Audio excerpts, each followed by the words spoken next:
Hello, everyone. I'm John, and welcome back to ASMR True Crime Story, where I share true stories in a calm, relaxing whisper. Before we begin, press a number in the comments for me. Press 1 if you're already part of our ASMR family. Press 0 if this is your first time here.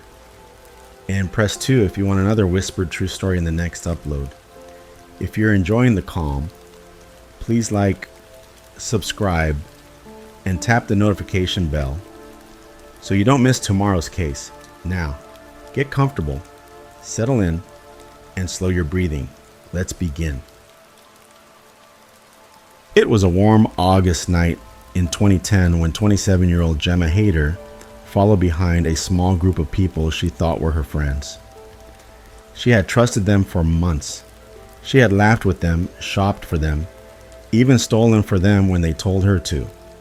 For Gemma, being accepted meant everything. But that night, as the group walked along a deserted path away from the lights of town, Gemma didn't know she was being led to her death. She didn't see the warning signs that others might have noticed. She couldn't imagine that the people she trusted were about to turn against her in the most brutal way possible. Hours earlier, she had been drinking with them, trying to fit in, trying to belong. A careless remark she made at a bar had angered them, and by the time midnight came, they were no longer laughing with her. They were planning something darker. Gemma followed, injured, tired, but still hopeful. In her mind, she was walking home with friends. In reality, she was walking into a trap that would expose not only the cruelty of those around her, but also the deep failures of the system that should have protected her. This is the story of Gemma Hayter, a woman with vulnerabilities that were ignored, a woman desperate for friendship, and a woman who became the victim of one of the most shocking crimes in recent British history. Long before that terrible night in 2010, Gemma's mother, Sue, had sensed that something was different about her youngest daughter. Mothers often notice what others overlook, and Sue carried that instinct with her. From the time Gemma was a small child, Sue realized her development was not like that of her other children. While most toddlers reached milestones, speaking their first words, running with energy, or picking up basic skills with ease, Gemma lagged behind. She seemed slower to respond, slower to adapt, and at times disconnected from the rhythm of those around her. Physically too, she stood out. Gemma was small for her age, with a face that carried distinctive features that others could not help but notice. Some even compared her appearance to conditions like Down syndrome, though medical tests for genetic disorders came back negative. Still, Sue knew something wasn't right. As Gemma grew, the differences became clearer. She did not learn as quickly as other children, and she struggled to connect socially. Sue worked tirelessly, asking doctors and agencies to examine her daughter more closely, pleading for answers that could explain why Gemma wasn't developing typically. But each time she was met with silence, dismissal, or confusion. Without a diagnosis, Gemma was left without the services she needed. The lack of recognition meant that schools, healthcare providers, and social services were unable or unwilling to provide the support that could have made her life easier. For Sue, this was heartbreaking. She wanted her daughter to have the same chance at happiness and independence as any other child, but the doors kept closing. Gemma grew up in this shadow of uncertainty. She did not receive the structured programs or interventions that children with recognized conditions often get. Instead, she carried her struggles into everyday life, and those struggles shaped her path. This failure to diagnose and support her properly in childhood would echo into adulthood. It was the first of many missed chances that would, in time, leave her vulnerable to people who saw her not as a person, but as someone to exploit. For now, Sue continued to do what any mother would do: love her daughter, fight for her, and try to make others see what she already knew: that Gemma needed help. that Gemma was different, and that Gemma deserved to be understood. When Gemma first started school, her mother hoped that the teachers would notice the same things she had been seeing at home. But at the beginning, Gemma did not stand out much in the classroom. In those early years, her behavior did not immediately alarm the teachers. She seemed quieter, slower perhaps, but nothing that made the staff stop and question her progress. At home, however, Sue still worried. She could see her daughter struggling with simple things. She could see that learning did not come easily, and she could sense that Gemma did not connect with the world around her in the same way as her brothers, sisters, or other children her age. By the time Gemma grew older, those differences became too clear to ignore. Teachers began to notice what Sue had been pointing out for years. Her pace of learning was far behind her classmates, and she could not keep up with lessons the way others could. She had difficulty processing information, struggled to remember things, and needed extra help with tasks that most children could handle on their own. An assessment was carried out. It was an IQ test, the kind often used to measure a child's cognitive ability. The result placed Gemma's IQ between 62 and 65. For comparison, the average IQ is set at 100. A score so low revealed what Sue had known all along. Her daughter was living with a learning disability. At that time, professionals described her condition as a mild learning disability, but later assessments would challenge this label. Some would place her needs in the category of moderate to severe. To anyone who worked closely with Gemma, it was clear she required significant support. This inconsistency became a pattern. Different specialists gave different opinions, and no firm agreement was reached on what exactly Gemma was facing. For a child like her, this was dangerous. Without clear recognition, there was no solid plan for how to support her development. Instead of services working together, they worked in fragments.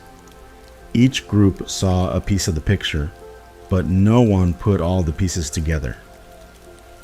Despite this, Gemma did receive some help during her school years. She was given additional educational support, though she remained in a mainstream primary school. But being different in a mainstream environment was difficult. Children notice when someone is not like them, and those differences can become targets for cruelty. For Gemma, school life was often lonely. She tried to blend in, but her struggles made her stand apart. Other children could be unkind, and she lacked the skills to defend herself. Without the right support, she felt more and more isolated. As she grew older, the gap between Gemma and her peers widened. By the time she reached secondary school age, it was clear she would not manage in a mainstream environment. The decision was made to place her in a special education school. Here, she would be among students with similar challenges, in smaller classes with teachers trained to handle additional needs. For Gemma, this was a better fit. She no longer had to face the sharp contrast between her abilities and those of typical students. But the years she had spent in mainstream education had already taken a toll. She had experienced isolation, misunderstanding, and a lack of belonging, and those early wounds do not heal quickly. Still, she continued her education in special schools and later a residential college. These experiences gave her some structure and support, but they could not erase the fact that Gemma had been denied a proper foundation from the very beginning. The system had failed to catch her when she was young. And as she moved forward into adulthood, those failures would continue to haunt her. Gemma grew up in a household that carried both love and struggle. She lived with her mother, Sue, and later her stepfather, along with her siblings. On the surface, this looked like an ordinary family, but beneath it, there were fractures that added to the difficulties Gemma already faced. Her biological father had left when Gemma was only 9 years old. For any child, the departure of a parent leaves a scar.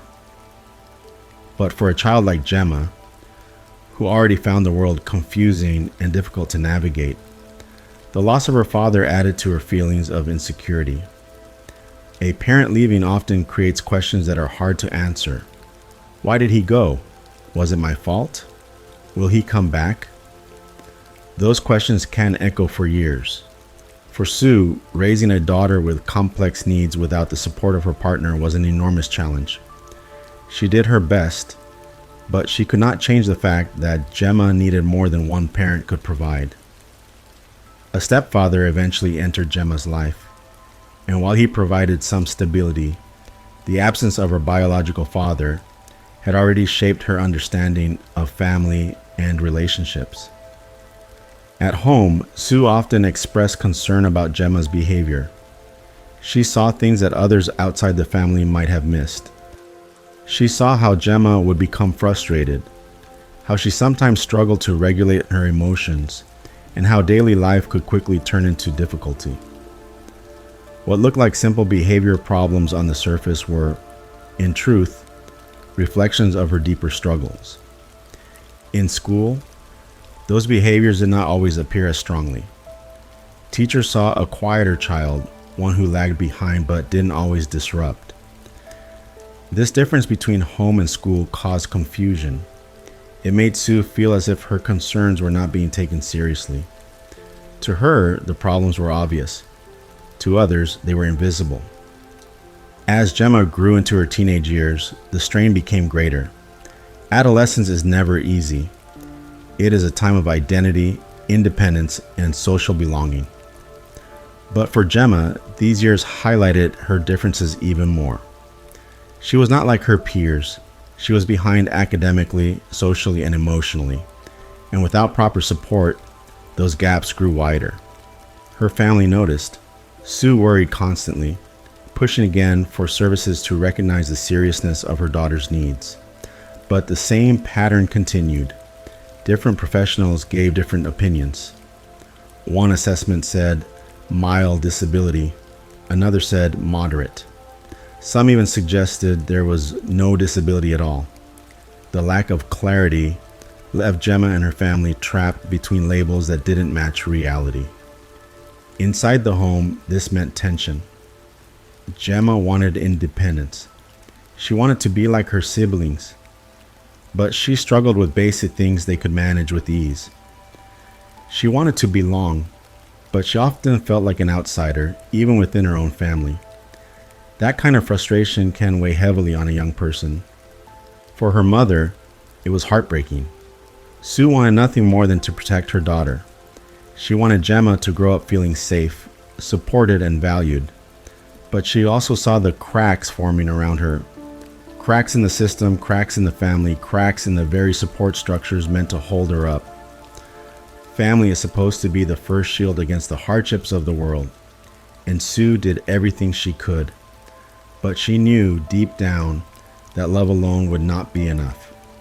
Gemma needed more, and as the years went on, it became painfully clear that the help she required was not coming. As Gemma moved further into her teenage years, her struggles became harder to ignore. The world was speeding up around her, but she remained stuck, trying to make sense of things most people took for granted. It was clear she needed proper answers. But when professionals stepped in, the answers she received were not only slow, they were inconsistent. At first, Gemma was given the label of having a mild learning disability. This came from her IQ tests, which placed her in the low 60s. To the professionals, this suggested she was functioning just below average, but not in the most severe range. To Sue, however, the label felt misleading. She knew her daughter's challenges were far more significant than the term mild suggested. Later assessments shifted their view. Some specialists believed she actually fit the category of moderate to severe disability. This seemed closer to reality, given how much help Gemma needed. But even then, there was no agreement. Different people gave different labels, and no one created a clear plan for her future. The confusion did not stop there. At one point, Gemma was told she might be on the autistic spectrum. This made sense to some who observed her difficulties with communication, her struggles with social interaction, and her limited understanding of emotional cues. But soon after, other professionals challenged this. They said she was not autistic at all. And then, to make matters worse, another diagnosis entered her file. Conduct disorder. This was a label usually given to people who behaved in deliberately antisocial ways, who ignored rules, who showed little regard for others. For anyone who knew Gemma, this label made no sense. She was trusting, innocent, and childlike. She did not have the coldness or manipulation that such a diagnosis implied. These conflicting labels were more than just words on paper. They determined the support she received, or in Gemma's case, the support she didn't receive. Without a clear and consistent diagnosis, social services and health agencies could not decide what help she qualified for. And so, case after case, her needs were either overlooked or downgraded. This left Gemma caught in the middle. On one side, she was too vulnerable to cope on her own. On the other, she was not recognized enough to qualify for proper assistance. She fell into a gap, a dangerous space where no one took full responsibility for her care. For Sue, the constant back and forth was exhausting. Every time she thought progress was being made, a new opinion came in and shifted everything again. It was as if her daughter's life was being debated by professionals who never truly understood her. And while they argued over labels, Gemma's life continued to grow harder. The truth was simple. Gemma needed structured support, consistent guidance, and protection from those who would exploit her. But the system, tangled in confusion and disagreement, failed to see this clearly. Each time a file was closed, each time a diagnosis was questioned, another chance to save her was lost. This pattern, the lack of agreement, the failure to act, the refusal to commit to one clear path, would follow Gemma for the rest of her life. It was not just a medical failure, it was a failure of responsibility. And in the years to come, those failures would leave her increasingly exposed to dangers she could not recognize, and to people who saw her not as a person in need, but as someone to use. As Gemma moved from childhood into young adulthood, one thing became clear. She wanted independence. After years of being watched, tested, and judged, she longed to be treated like an adult. She wanted to make her own choices, even if she did not fully understand the risks that came with them. Her education had given her some structure. After finishing at her special needs secondary school, Gemma was sent to a residential college in Wales. This was arranged by her parents, who hoped she would get both education and life skills training. For a while, this setting gave her stability. She had routine, staff supervision, and a place where her differences were recognized rather than ignored. But living away from home also planted something inside Gemma, the belief that she could manage on her own. She was used to being away from her family, used to living in a place where she wasn't under her mother's daily care. By the time she reached her 20s, she saw herself as an adult who could stand alone. When college ended, however, the safety net disappeared. Instead of being guided step by step into supported adult services, Gemma was dropped into a world where she was expected to cope. The transition from childhood to adulthood is always difficult, but for someone like Gemma, it was especially dangerous. Services that had once been there, teachers, supervisors, structured routines, were no longer around. And the adult systems that should have stepped in failed to do so. Her first taste of independence came through supported housing. At 21, she was placed in accommodation provided by a trust that helped people leaving care, prison, or homelessness. It was a chaotic environment filled with residents who carried their own difficulties. For Gemma, this was not the right setting. She needed calm, patient guidance, but instead she was thrown into a place where vulnerability was easily spotted and exploited. Her communication struggles and trusting nature made her stand out immediately.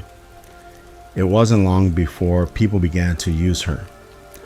On one occasion, a landlord asked her to store drugs for him, heroin and crack cocaine.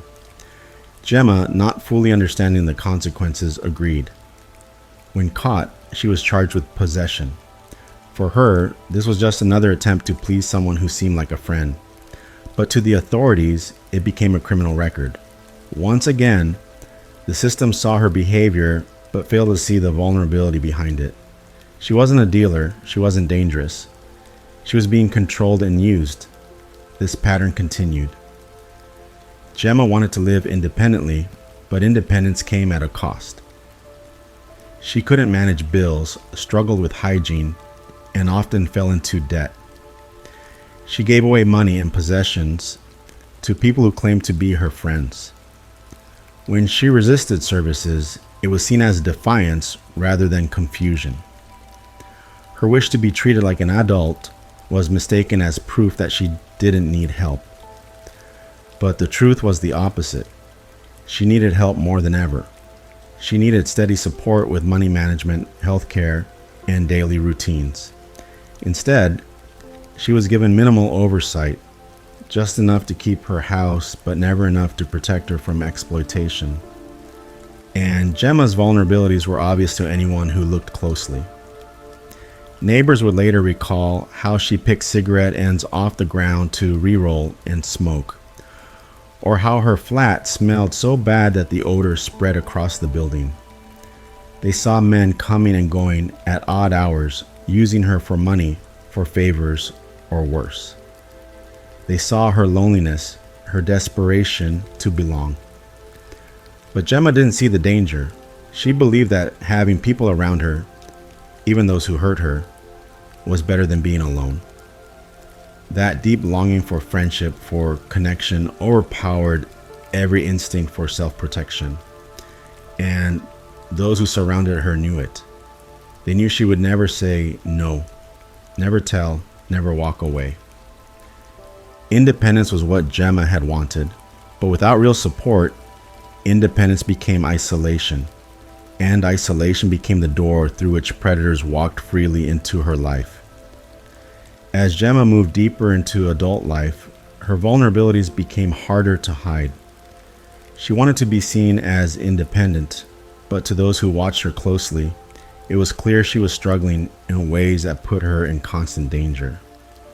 The police were often called to her address. On average, they visited twice a month. Sometimes it was because Gemma herself was the victim of theft. Other times, it was because she was being extorted. People around her quickly learned that she could be pressured into giving away her money, her possessions, even her trust. Her neighbors saw these patterns clearly. They noticed how men would appear at her flat, taking advantage of her loneliness. They saw her handing over money she could not afford to lose, unable to say no. They worried about her safety, but to Gemma, these people were friends. She didn't recognize exploitation for what it was. She believed their attention meant she mattered. By 2004, police began looking more closely at whether Gemma could even consent to sexual relationships. This concern arose after an alleged rape. Yet, instead of treating her as a victim in need of urgent protection, the system failed her again. Officials advised the police that she did not have a learning disability. With that one conclusion, no formal capacity assessment was carried out. No safeguards were put in place. It was as if the authorities could not see what was obvious to everyone else. She was a woman with the mind of a child, deeply naive, and unable to understand when she was being abused. She could not defend herself, and still, those meant to protect her dismissed her case and moved on. By 2006, her situation had not improved. In fact, it was getting worse. Between 2006 and 2008 alone, Gemma had 64 separate contacts with mental health services. 64 chances for someone to intervene. Yet each time the files were closed too early. Each time the cases were written off without proper investigation. Instead of more care, she was given less. Instead of recognition, she was pushed aside. Gemma's vulnerability was not hidden. It was plain to see in her daily life. She could not manage her flat properly. She gave away her possessions freely. She let people walk in and out of her home. She did not understand when she was being mocked or bullied. Even when someone tattooed cruel words on her wrist, she believed it was her boyfriend's name, completely unaware of the insult. But perhaps the most dangerous part of Gemma's situation was her loyalty.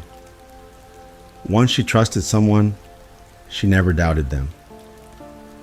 No matter how they treated her, she held on to that bond. People who knew her said she was childlike and innocent. She could not see the difference between real friendship and exploitation. To her, kindness and cruelty were blurred because she simply wanted to belong. For social services, her resistance to engage made things worse. At times, Gemma refused help. She pushed back against support workers, showing anger or frustration. But these were not signs of independence. They were the reactions of someone overwhelmed, someone without the ability to explain her feelings properly. Unfortunately, instead of seeing this as part of her disability, many workers saw it as deliberate defiance. And so, another excuse was created to close her file. This cycle repeated over and over. Vulnerability was mistaken for choice.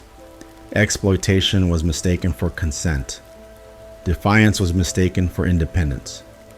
And with each mistake, Gemma was left more exposed to the dangers of the real world. Her wish for independence had turned into a life filled with risks. She was living in a space where predators could reach her easily and where protection from the system had all but vanished. The people around her saw it, the police saw it, neighbors saw it, but those with the power to step in, the agencies and services designed to protect, kept looking away. By the time Gemma was in her mid-20s, the pattern of her life was painfully clear. She was a target. People knew it, neighbors knew it, even police and social services knew it. And yet, no matter how many times her name appeared in reports, no lasting protection was put in place. The police, in particular, saw her again and again. They were called to her address not only because she was being victimized, but also because she was surrounded by people who lived chaotic lives. On average, they visited her flat twice a month. That kind of regular attention should have been a red flag. It should have forced the system to act. But instead, the visits came and went like warnings written in sand and washed away. Her flat became a place of risk rather than safety. Reports showed she was frequently robbed. Money went missing. Possessions disappeared. Sometimes she gave them away, not understanding she was being manipulated. Other times, they were simply taken. One man, Colin, regularly demanded cash from her. At one point, he took 50 pounds a week, a huge amount for someone surviving only on benefits. He even sold one of her boxes of belongings for his own profit. Gemma told support workers why she gave him money. She said she simply did not know how to say no. For her, refusal was impossible. She wanted friends, she wanted to be accepted, and she believed giving was part of keeping people close. To those who understood her situation, it was obvious she was being exploited. To the people exploiting her, it was simply easy. Her neighbors also became worried. They saw men visiting at strange hours. They saw her walking with people who clearly did not have her best interests at heart. They noticed her bringing home animals, which she loved deeply. But even this showed her vulnerability. Pets gave her comfort, but they also made her appear childlike and easy to manipulate. To anyone who wanted to take advantage, Gemma stood out as someone who could be used without resistance. And yet, despite all this, her pleas for help were either ignored or filed away. Between July 2001 and February 2008, Gemma had 11 separate assessments open with adult social care. 11 chances for services to create a safety net, but one by one, each case was closed. Some were ended because she missed appointments, others because she was seen as resistant, still others because professionals disagreed on her diagnosis. The truth was simpler. No one wanted to take full responsibility, and so the cracks widened. Even when Gemma herself asked for help, the response was inadequate. In one letter to social services, she wrote plainly, "I would like a job. I need my independence. I would like someone to help me when I ask for it." The words were clear, honest, and heartbreaking. She wanted to live a normal life, but she also admitted she could not do it alone. Despite this, the support remained minimal. A voluntary organization called Orbit was assigned to help her with her tenancy, but their role was limited. They checked in, but they could not provide the constant supervision and guidance she needed. The council knew her housing was unstable, her hygiene poor, her debts growing, but no stronger plan was put in place. And all the while, Gemma's isolation deepened. She still had no clear medical diagnosis, which allowed services to dismiss her as simply difficult rather than vulnerable. She still faced eviction threats because she could not manage money. She still trusted people who used her, believing loyalty meant love. By now, it was no longer a matter of missed opportunities. It was a pattern of warnings, reports, and referrals that were ignored. A pattern of closing cases rather than confronting the truth. A pattern of leaving a young woman to face the world alone, even when everyone around her could see she was not safe. This pattern of neglect did not just shape Gemma's daily life, it sealed her fate. Because when the moment came that she fell into the company of people far more dangerous than those before, there was no protection left to shield her. When Gemma finally received her own flat, it was meant to be a step toward independence. On paper, it looked like progress. A young woman with her own tenancy, her own space, her own chance at adulthood. But for Gemma, living alone was never going to be a path to safety. Instead, it opened the door to even more danger. The flat was small, located in a block of social housing in Hartlepool. To outsiders, it seemed ordinary. To Gemma, it was her sanctuary, a place she decorated with small comforts, a few stuffed animals, and simple belongings that gave her peace. She was proud of having her own home, but she also struggled with the daily responsibilities that came with it. Basic tasks overwhelmed her. Cooking, cleaning, and paying bills all required skills she had never fully learned. Sometimes food spoiled in the fridge because she forgot about it. At other times, her flat became cluttered, reflecting the disorder in her mind. Letters piled up unopened and debts quietly grew. What made matters worse was that Gemma's flat did not stay private for long. Very quickly, word spread that she lived alone. For people looking for somewhere to drink, take drugs, or simply escape responsibility, her home became an easy option. Neighbors began to notice a steady stream of men coming and going. They weren't friends in the real sense. They were opportunists who saw Gemma as a soft target. She had little power to turn them away. If someone knocked on her door, she felt compelled to let them in. To her, refusing felt rude, even dangerous. She wanted to be liked. She wanted company. She wanted to feel she belonged. So she opened the door, time and time again, even when she knew the visitors meant trouble. One neighbor later described how people would use Gemma's flat as if it was their own. They'd smoke, drink, and argue loudly. Some stole from her, others demanded money. More than once her belongings disappeared after a visit, but Gemma rarely complained. When she did, her voice carried no weight. Even her beloved pets, which she relied on for comfort, became part of the problem. She adored animals, especially cats, and often let strays inside. But this habit fed into the image of her as childlike, someone unable to manage an adult household.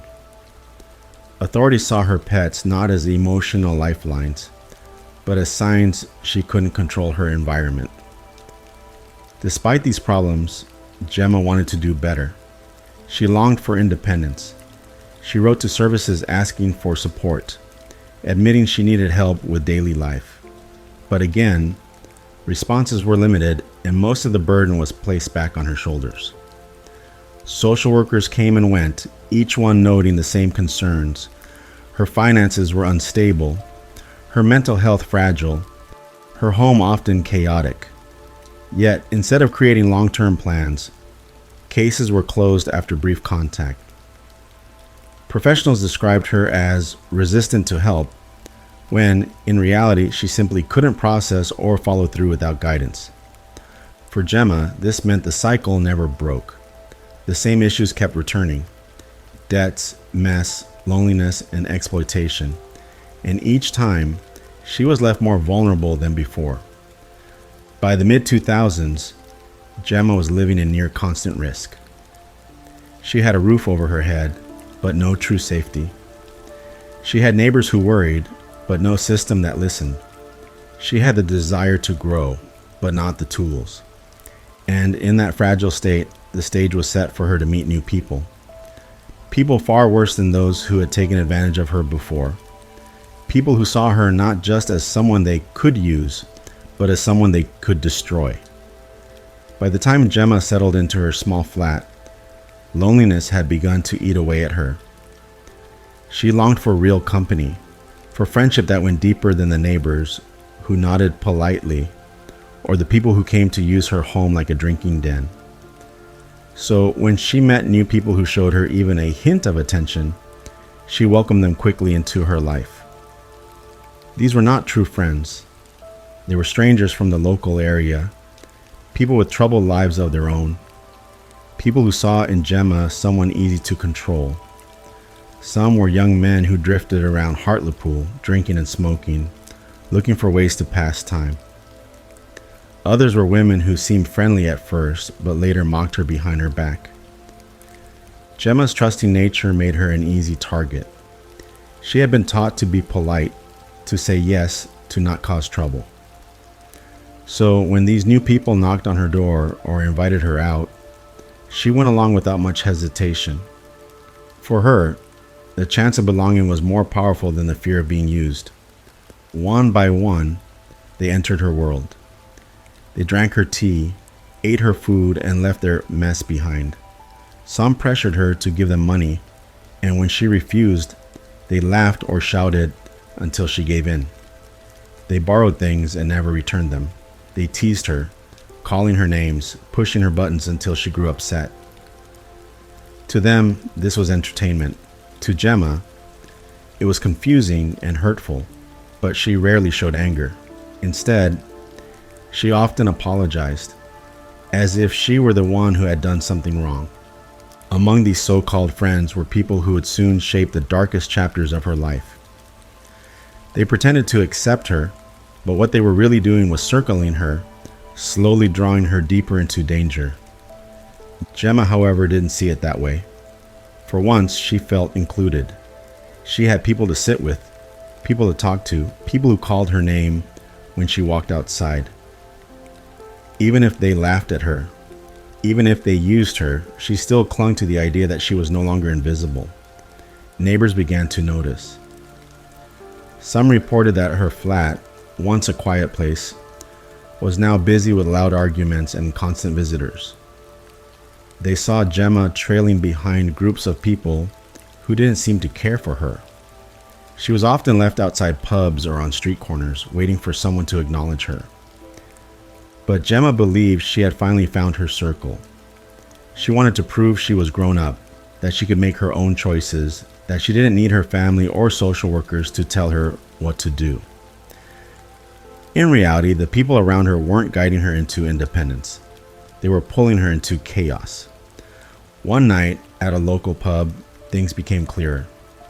Gemma was with some of these new acquaintances. They gave her drinks, encouraged her to stay, and laughed at her attempts to join their conversations. To them, she was entertainment. To Gemma, this was friendship. She didn't notice that behind their laughter was cruelty, and behind their attention was malice.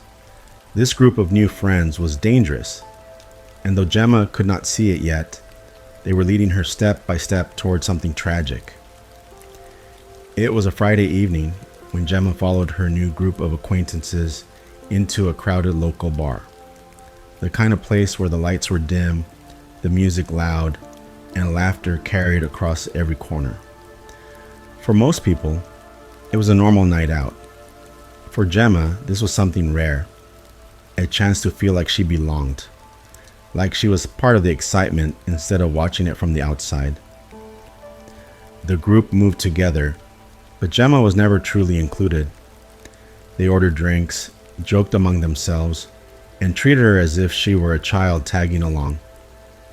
She smiled nervously, trying to keep up, hoping someone would turn to her and say something kind. At first, the alcohol made her feel lighter, freer. They handed her a glass, and even though Gemma wasn't much of a drinker, she accepted it. The bitter taste made her wince, but she forced a smile, afraid of looking different. One drink turned into another. With each sip, her voice grew louder, her body looser, but also more vulnerable. The group noticed. Some laughed at the way she stumbled over her words. Others leaned in close, whispering cruel things just to see her reaction. They were testing her, pushing her, treating her like a toy to pass around. At one point, one of the men grabbed her arm roughly as a joke, spinning her around like she was a child. Gemma giggled nervously, unsure how to respond. To her, this was attention. To them, it was entertainment. As the night stretched on, Gemma's excitement faded. She began to sense she wasn't safe. The laughter aimed at her was sharp, not warm. She was the punchline, not the friend. Still, she stayed, because leaving meant going back to her flat alone. And that thought hurt more than the mockery. When it was time to leave, the group walked Gemma out into the cool night air. She felt dizzy from the alcohol, her steps unsteady. The streets were quieter now, the bar's noise fading behind them. What happened next would mark the beginning of something much darker.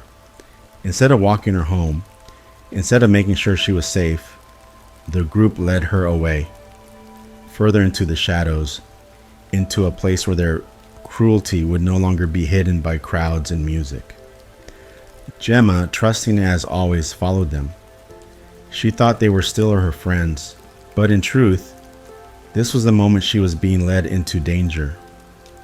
The night air was cold as Gemma stepped out of the bar, her breath visible in the faint glow of the streetlights. The group she was with walked ahead with confidence, their voices loud, their laughter sharp. Gemma trailed close behind, trying to match their pace. She thought she was still part of the night's fun, but in truth, she was already being singled out. Instead of leading her toward the safety of home, they pulled her down darker streets away from the busier parts of town. The sound of cars and music grew distant. The silence of empty roads pressed in. Gemma felt a flicker of unease, but the alcohol dulled her instincts. She trusted too easily. She believed people meant well, even when their actions said otherwise. At some point, they reached a place more hidden, a spot where no one would be around to see. It was there that everything changed. What began as taunts and rough handling turned into something much worse. For 4 long hours, Gemma endured cruelty that no one should ever face. The group stripped away her dignity piece by piece, mocking her, hurting her, using her vulnerability as a weapon against her. She was powerless, and they knew it. Their laughter, once only irritating, now cut through her like knives. Time became distorted. For Gemma, those hours must have felt like forever. Each minute dragging, each moment a new humiliation. She was surrounded, trapped, and completely at their mercy. The drink she had earlier, which once gave her a brief sense of belonging, now betrayed her body, leaving her unsteady and unable to fight back. At times, she may have begged them to stop. At other times, perhaps she went quiet, retreating into herself as a way to survive. But the cruelty did not end. 4 hours, a stretch of time long enough for the city around them to move on, for the bar to empty, for the world to carry on as if nothing had happened. Yet for Gemma, those hours were filled only with pain, confusion, and fear. When it was finally over, the group stood back, their energy burned out, their laughter fading into silence. They had taken everything from her in those hours. She was left exhausted, broken, and vulnerable in a way she had never been before. But the night was not finished. The worst had not yet happened. Because when Gemma, weak in days, was led away once more, she was not heading home. She was walking unknowingly toward the final act of betrayal. When the 4 hours of cruelty finally ended, Gemma was left drained. Her body was heavy, her steps slow. She must have thought, in her tired state, that the worst was behind her. Maybe now she would be taken home. Maybe at last she could rest. But the night was not over. The group began moving again, pulling her along with them. She followed, half from weakness, half from the belief that they might finally lead her back to safety. But instead of heading toward the busier streets, they went the opposite way. Their path cut through the quieter back roads, away from the glow of shop signs and the faint hum of traffic. Every step took Gemma further from the places where she could have found help. Street by street, the sound of the city faded until there was only the rhythm of footsteps and the occasional distant bark of a dog. She must have felt uneasy, but she was in no state to resist. Her body was worn down. Her trust, fragile as it was, still kept her close to those who had already hurt her. At one point, they passed through areas where light spilled from the house windows. Inside those homes, families were together, warm and safe, while outside Gemma moved through the night, unnoticed and unheard. She was only a few walls away from safety, yet completely cut off from it. There may have been moments when she slowed, her body refusing to keep up. Perhaps she stumbled, forcing them to drag her forward. But the group didn't let her go. They had more control over her than ever before. The air grew colder, sharper. The streets turned darker, less familiar. By now, Gemma's trust may have turned to confusion. She may have realized that she wasn't being taken home at all. Still, in her weakened state, she had no choice but to keep walking. Every step away from the crowded areas was another step deeper into danger. What should have been a simple night out had become a journey into isolation, a path leading her further and further from the safety she needed. And so Gemma kept moving with them, through the quiet streets, past the sleeping houses, away from every chance of rescue. She was walking, unknowingly, toward her final moments.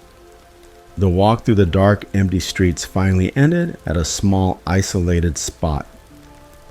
It was far from the safety of crowds, far from the bright lights of the city. Here, there were no witnesses, no strangers passing by who might have stopped to help. It was quiet, too quiet. Gemma must have realized then, with sudden clarity, that she was not being led home. The people she had followed were not her rescuers.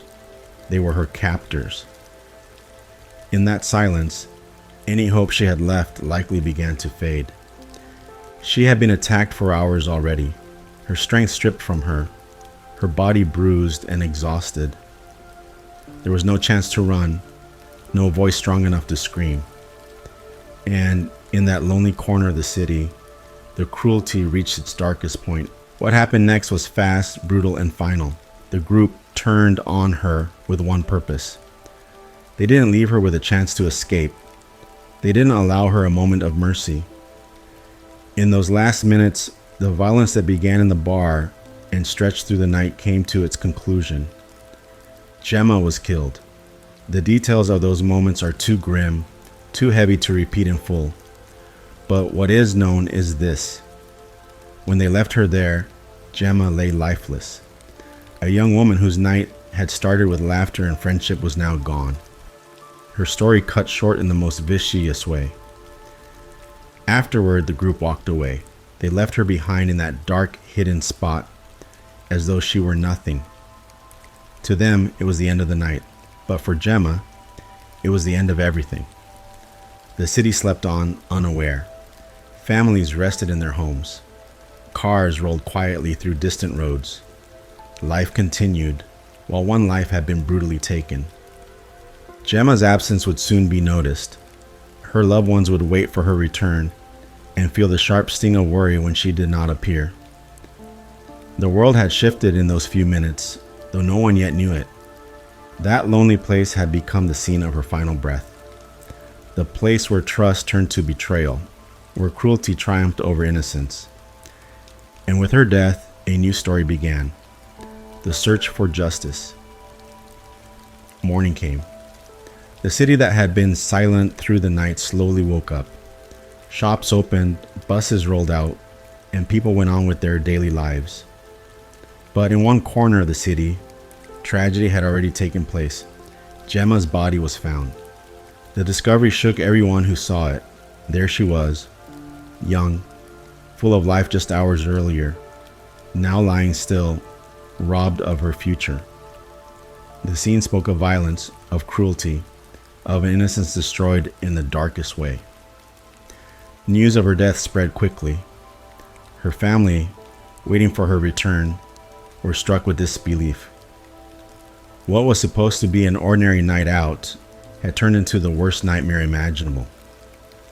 The grief that fell upon them was unbearable, the kind of pain no words could soften. Police were immediately called to the scene. Detectives began their work, carefully gathering evidence. They studied every mark, every detail, determined to piece together what had happened during those long hours of the night. The weight of the case pressed heavily on them. This was not just another crime. This was a young woman whose life had been cut short in cold blood. Witnesses were questioned. People who had seen her earlier in the night were asked about her mood, her movements, and the people she had been with. Step by step, the investigators began to rebuild the timeline. From the moment she left the bar to the final moments of her life. Before long, the names of those responsible came to light. It wasn't strangers hiding in the shadows.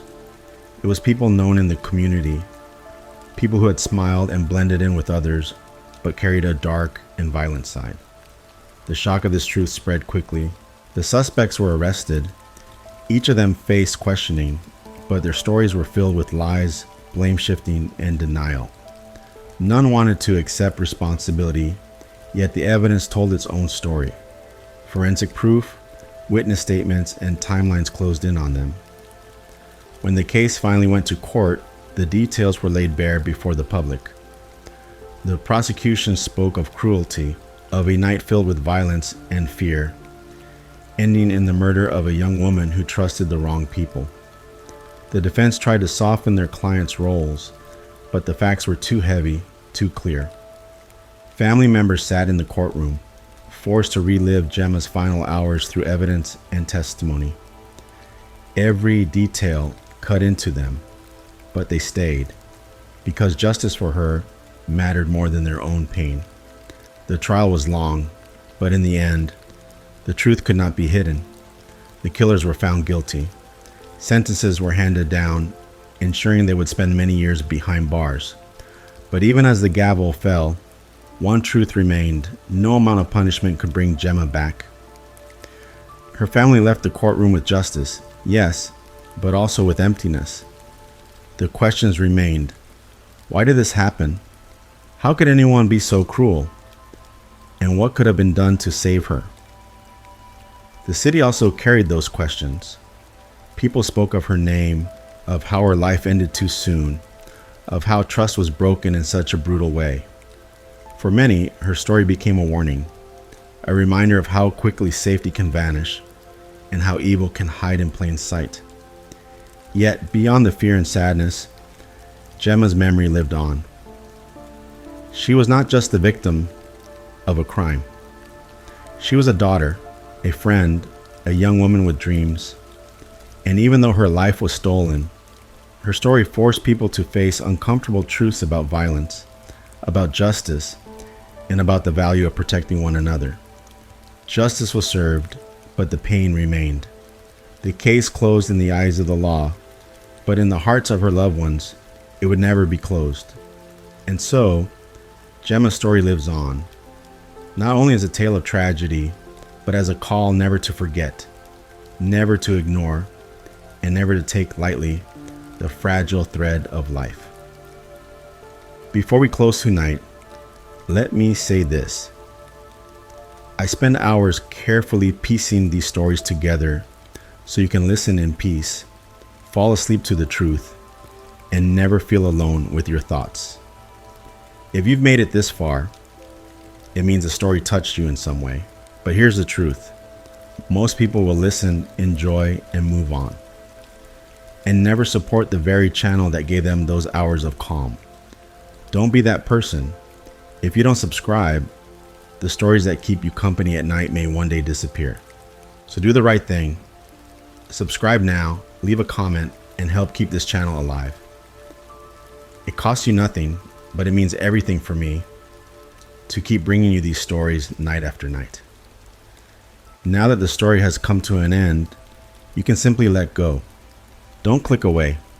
Stay with the soft rain sound playing in the background. It's here to calm your mind and carry you into deep sleep. Close your eyes, take a slow breath, and let the sound of the rain wash the weight of the day away. I'll be here again with another story tomorrow, but for now, just rest.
you.